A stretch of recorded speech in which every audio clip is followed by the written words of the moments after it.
Hello and welcome to Kanen Coffee and Espresso Machines. We're going to do a test shot on a rocket. We installed a new inlet solenoid valve. We did a little work on the steam boiler for pressure. We also did a little adjusting and calibrating of this gauge, the pump, and the expansion valve. So we have a nice solid 10 bars of pressure while the coffee's in there, a little bit less. Let's see how our shot came out. We also did a complete tune-up on the E61 group head.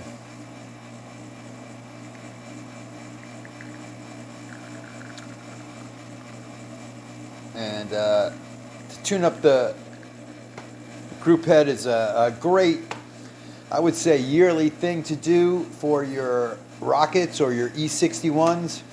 Lubricate all gaskets, seatings, and posts. We're going to go ahead and cut this short, or the shot now.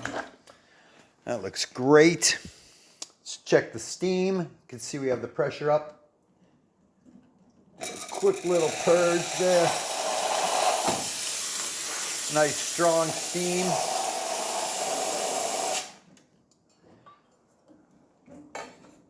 Hot water valve.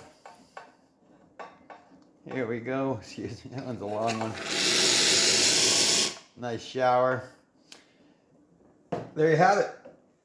Thank you for repairing with Kanen Coffee and Espresso Machines. Please like this video, and if you'd like to see more videos like this, please like and subscribe to our page. Thank you.